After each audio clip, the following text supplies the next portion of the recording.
بسم الله الرحمن الرحیم. قدرت راهبردی که از آن دم میزدید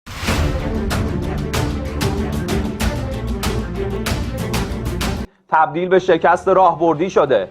مدعی ابرقدرتی دنیا اگر میتوانست از این আসসালামু আলাইকুম, সবাইকে স্বাগত বিডি টাইমসের। ইসরায়েল যুক্তরাষ্ট্র এবং ইরানের মধ্যকার এই যুদ্ধ এখন আর শুধুমাত্র মধ্যপ্রাচ্যের মধ্যেই সীমাবদ্ধ নেই। যে কোনো সময় এই যুদ্ধ ছড়িয়ে পড়বে বিস্তর ইউরোপ জুড়ে। যে কোনো সময় ইরানের হামলার লক্ষ্যবস্তুতে পরিণত হবে লন্ডন, প্যারিস, এমনকি জার্মানি পর্যন্ত। ইরান ব্যবহার করতে শুরু করেছে তাদের হাতে থাকা ইউরোপের হৃৎপিণ্ড ধ্বংস করার মতো অস্ত্র। মাত্র কয়েক মিনিটে শুধুমাত্র প্যারিস কিংবা লন্ডন নয়, পৃথিবীর সবচেয়ে বড় শহরটিও ধ্বংস হয়ে যেতে পারে ইরানের একটি মাত্র আঘাতে। পুরো ইউরোপ সহকারে বেশ করে ইংল্যান্ডকে ইরানের পক্ষ থেকে একটি হুঁশিয়ারি দেওয়া হয়েছে, যখন তখন যেখানে সেখানে ইংল্যান্ডের নাগরিকদের জীবন ঝরে পড়বে। এখন প্রশ্ন হলো, হঠাৎ করে কেন ইরান ইংল্যান্ড সহ পুরো ইউরোপকে এত বড় হুমকি দিল? আর কি এমন অস্ত্র রয়েছে ইরানের হাতে যার কারণে লন্ডন, প্যারিস সহ পুরো ইউরোপ এখন ইরানকে ভয় পায়? এই প্রতিটি বিষয় নিয়ে A to Z আলোচনা করব আজকের এই ভিডিওতে।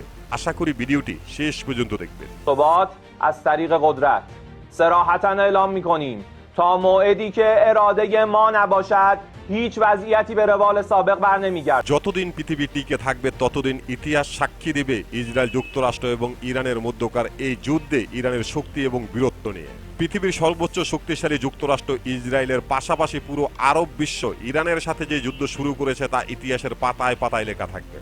যুদ্ধ শুরু হওয়ার আগে ইরান অসংখ্যবার বলেছে, যদি ইরানের সাথে যুদ্ধ শুরু করে তাহলে যুক্তরাষ্ট্র, ইসরায়েল সহ আরব বিশ্ব শুধু আফসোস করবে। অনেকেই ভেবেছিল ইরান শুধুমাত্র মুখী হুমকি ধামকি দিচ্ছে, বাস্তবে আসলে ইরান ততটা শক্তিশালী নয়। কিন্তু পুরো বিশ্ব দেখেছে ইরান যা কিছু বলেছে, বাস্তবে ইরান তার থেকেও অনেক বেশি শক্তিশালী। ইরান বলেছিল যুদ্ধ শুরু হলে যুক্তরাষ্ট্র, ইসরায়েল এবং আরব বিশ্ব আফসোস করবে, কিন্তু বাস্তবে ইসরায়েল, যুক্তরাষ্ট্র এবং আরব বিশ্ব নয়, আফসোস করতে শুরু করেছে পুরো ইউরোপিয়ান ওয়ান। আজও ইতিহাস সাক্ষী, দ্বিতীয় বিশ্বযুদ্ধের পর যুক্তরাষ্ট্র যতগুলো দেশের সাথে যুদ্ধ করেছে, যুদ্ধে ইউরোপিয়ান ওয়ান হয় যুক্তরাষ্ট্রের সাথে সরাসরি যুদ্ধ করেছে, না হলে সর্বোচ্চ সহযোগিতা করেছে। কিন্তু ইরান যুদ্ধে যুক্তরাষ্ট্রের বিশ্বস্ত একটি ইউরোপের দেশও যুক্তরাষ্ট্রকে যুদ্ধ করা তো দূরের কথা, সমর্থন পর্যন্ত করার সাহস পাচ্ছে না। আর এর মাধ্যমেই বোঝা যায় ইউরোপিয়ান ওয়ান ইরানকে কতটা ভয় পায়, আর এই ভয়েরও কারণ রয়েছে।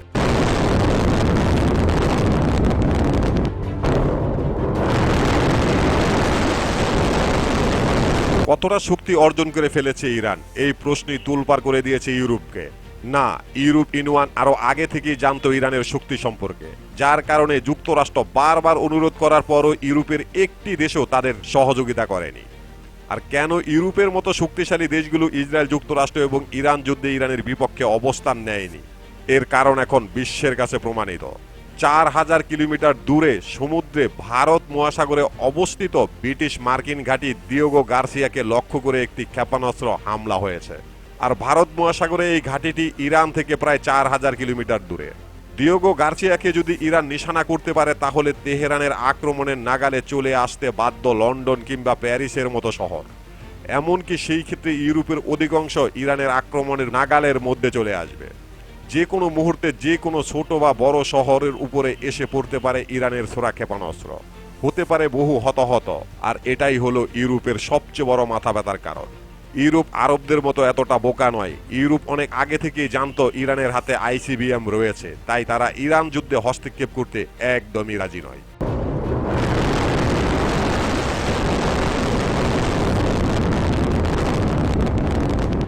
যুক্তরাষ্ট্র এবং ইসরায়েলের ধারণা ছিল ইরান সর্বোচ্চ 2 থেকে 2500 কিলোমিটার দূরের লক্ষ্যবস্তুতে ক্ষেপণাস্ত্র ছুড়তে পারে। ইরান কখনোই তাদের সামরিক শক্তি সম্পর্কে তেমন একটা প্রকাশ করে না। তলে তলে সামরিক শক্তি, ক্ষেপণাস্ত্রের সক্ষমতা অনেকটা পূরণ করে ফেলেছে ইরান। আর ইউরোপ এটা খুব সুন্দরভাবে পর্যবেক্ষণ করেছে। এতদিন তো গোপন রাখা হয়েছিল। মার্কিন ইসরায়েল আগ্রাসনের মুখে এবার ইরান খোলস ছেড়ে বেরিয়ে এসেছে। 4000 কিলোমিটার দূরের দিয়েগো গার্সিয়াকে যে ক্ষেপণাস্ত্র দিয়ে আঘাত করা হয়েছে, সেই ক্ষেপণাস্ত্রের রেঞ্জ কতটা তা নিয়ে চলছে চুল ছেঁড়া বিশ্লেষণ। তবে এটা স্পষ্ট সত্য যে ওই দ্বীপকেই নিশানা করা হয়েছিল। কেবল পশ্চিম এশিয়াতেই আর তাদের সামরিক সক্ষমতার সীমাবদ্ধতা নেই। বর্তমানে ইউরোপ ইউনিয়ন এই ক্ষেপণাস্ত্র নিয়ে আলাদা একটি সতর্কবার্তা দিয়েছে। ইরান তো 4000 কিলোমিটার দূরের লক্ষ্যবস্তুকে টার্গেট করেছে, কিন্তু যে ক্ষেপণাস্ত্র নিক্ষেপ করা হয়েছে সেটা কি শুধুমাত্র 4000 কিলোমিটার রেঞ্জের নাকি 12,000 কিলোমিটার রেঞ্জের, তা যুক্তরাষ্ট্রকে ভালো মতো ভাবতে হবে।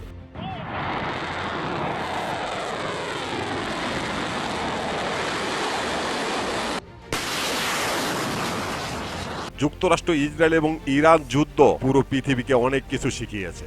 শুধুমাত্র শক্তি থাকলেই যেখানে সেখানে শক্তি দেখাতে গেলে কতটা ভয়ঙ্কর পরিণতি হয় তারই এক জ্বলজ্বন্ত উদাহরণ ইসরায়েল যুক্তরাষ্ট্র এবং ইরান যুদ্ধ।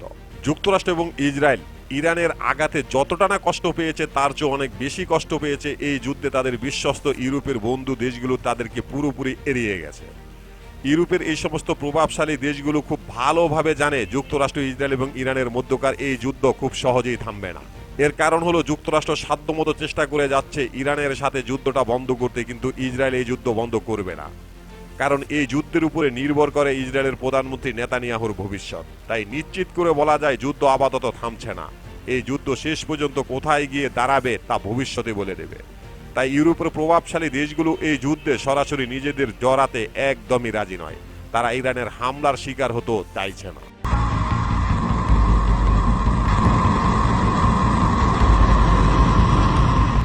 এবার আলোচনা করব পৃথিবীর সর্বোচ্চ শক্তিধর যুক্তরাষ্ট্র, ইসরায়েলের পাশাপাশি উপসাগরীয় সমস্ত আরব দেশগুলোর বিরুদ্ধে ইরান কতদিন দাঁড়াতে পারবে আর এমনভাবে যুদ্ধটা কতদিন পরিচালনা করতে পারবে।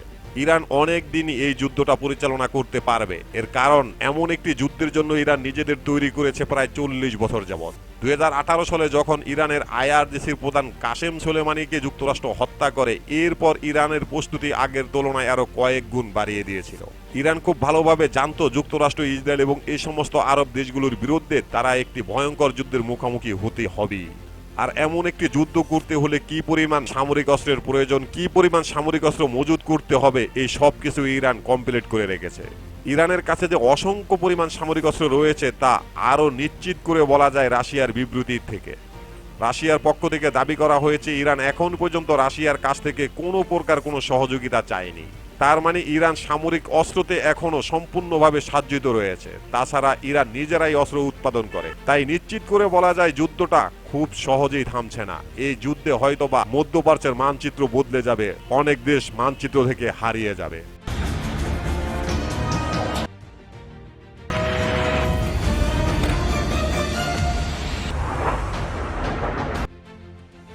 এবার আলোচনা করব এই যুদ্ধ নিয়ে যুক্তরাষ্ট্রের পরিকল্পনা কি আর ইরানের পরিকল্পনা কি। যুক্তরাষ্ট্রের পরিকল্পনা হলো এই যুদ্ধের মাধ্যমে ইরানকে সামরিকভাবে আরো দুর্বল করে দেওয়া, যেন ইরান যুক্তরাষ্ট্রের উল্লেখযোগ্য কিছু শর্ত মেনে যুক্তরাষ্ট্রের সাথে একটি চুক্তি করে।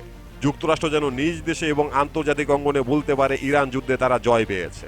এই যুদ্ধ নিয়ে ইরানের পরিকল্পনা হলো মধ্যপ্রাচ্যে থাকা যুক্তরাষ্ট্রের সামরিক এবং অর্থনৈতিক প্রতিষ্ঠানগুলোকে আরো ভয়ঙ্করভাবে ক্ষতিগ্রস্ত করা, পাশাপাশি সংযুক্ত আরব আমিরাত এবং বাহরাইনের উপরে তাদের উল্লেখযোগ্য কিছু অভিযান পরিচালনা করা। এর মাধ্যমে বাকি আরব দেশগুলোকে বুঝিয়ে দেওয়া যে ইরানের বিরুদ্ধে যেন আর কখনো অবস্থান তারা না নেয়।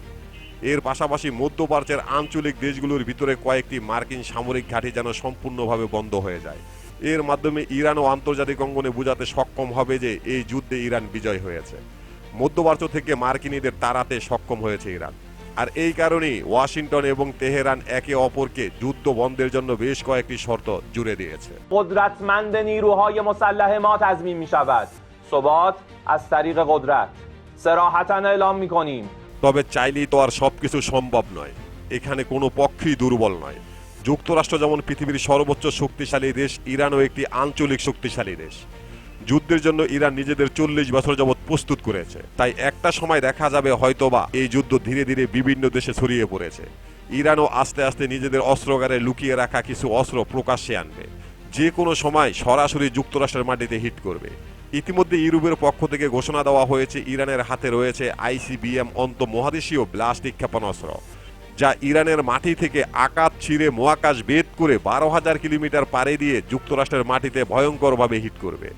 আইসিবিএম এমন একটি অস্ত্র যার মাধ্যমে পারমাণবিক বোমা পর্যন্ত বহন করা যায়।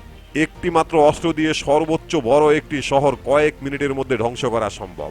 এখন প্রশ্ন হলো, ইরানের কাছে কি রয়েছে আইসিবিএম অন্তঃমহাদেশীয় ব্যালিস্টিক ক্ষেপণাস্ত্র? এই সম্পর্কে জানতে দেখতে পারেন আমাদের এই ভিডিওটি।